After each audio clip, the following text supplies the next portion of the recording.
रोसेश साराभाई के किरदार की कहानी। रोसेश साराभाई सिटकॉम साराभाई वर्सेस साराभाई में एक मॉमस बॉय है जो अपनी माँ का लाडला है, जो अपनी अजीबोगरीब और मज़ाहिया शायरी, इसके एक्टर बनने की ख्वाहिश और अदाकारी की ख्वाहिशात, एक एस्पायरिंग एक्टर और एक पोइट। ये एक ऐसा किरदार है जो अपनी माँ माया के साथ जो है वो ज्यादा करीब है और उसकी मज़ाहिया खेज और अजीबोगरीब आवाज जो बतख से मिलती जुलती है, वो मुसलसल अपने वालिद इंद्रवर्धन के मजाक का निशाना बनता है। लेकिन अक्सर उसकी माँ उसका साथ देती है और वो अपनी गैर रवायती शख्सियत और अपनी एक्टिंग के जरिए शो के अंदर जब मजाक पैदा करने का जरिया बनता है और अपने किरदार के जरिए अपने खानदान से मोहब्बत और नफरत का इजहार करते हुए नजर आता है। रोसेश साराभाई का किरदार मॉमस बॉय। रोसेश अपनी माँ माया के बहुत करीब है क्योंकि फैमिली में सिर्फ वही है जो उसकी अदाकारी, जो कि उसकी एक्टिंग स्किल की हमेशा हौसला अफजाई करती हुई नजर आती है और अक्सर उसे अपनी स्कीमों, खानदान के बाकी अफराद से अपनी बात मनवाने के लिए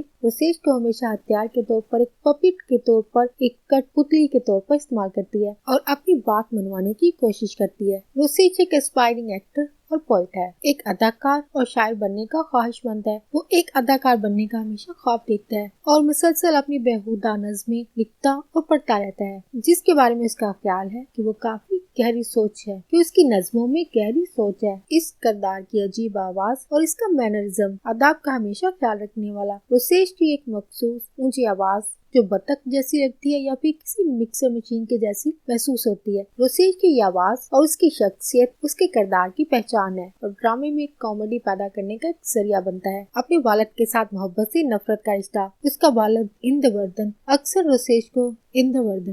रोसेश को ट्रोल करते रहते हैं और उसका मजाक उड़ाते हैं, बट सीक्रेटली वो उसका ख्याल रखते हैं और जब भी खतरे में हो उसकी हमेशा हिफाजत करेंगे और उसकी मदद करेंगे। एक एस्पायरिंग एक्टर, एक एस्पायरिंग आर्टिस्ट, एक फनकार बनने की ख्वाहिश, थिएटर और शायरी के लिए उसका जज्बा रोसेश के किरदार में एक मरकजी हैसियत रखता है। जो साराभाई वर्सेस साराभाई के खानदान जो ज्यादातर हाई स्टेटस जॉब्स करते हैं और वो ये चाहते हैं कि रोसेश भी खानदान के बाकी मेंबर्स की तरह अच्छी पोस्ट, अच्छी जॉब पर हो, अच्छी जॉब करे, जबकि रोसेश का इंटरेस्ट जो है वो शायरी और एक्टिंग में है। और यही बात रोसेश और उसके खानदान में हमेशा एक तसादम की वजह रहता है, झगड़े की वजह रहता है। रोसेश का किरदार एक कॉमेडी का जरिया है। शो के अंदर कॉमेडी मजाक पैदा करने के लिए इस किरदार के जरिए कहानी के सिचुएशन में कॉमेडी पैदा होती है और देखने वाले इसे हंसते हैं, महसूस होते हैं। रोसेश एक अजीबोगरीब शख्सियत और इसकी मुज़ायका खेज शायरी और तंज को ना समझने की साहियत, सरकज़म यानी तंज को ना समझने की साहियत होना रोसेश को उसकी माँ माया के अलावा बाकी खानदान के लिए इसकी ये सिचुएशन जो है, इसकी ये पर्सनैलिटी बाकी खानदान के अफराद के लिए तफरीह का जरिया बनती है, वैसे हंसते रहते हैं। और ये किरदार और इसकी शख्सियत तफरीह के साथ, रोसेश की शख्सियत तफरीह के साथ साथ इनके लिए शर्मिंदगी का बायस भी बनती है। लेकिन रोसेश के किरदार का ऐसा होना आम ऑडियंस के लिए किरदार जो काफी मज़ाहिया खेज है, इसको देखने वाले हंसते हैं, महसूस होते हैं।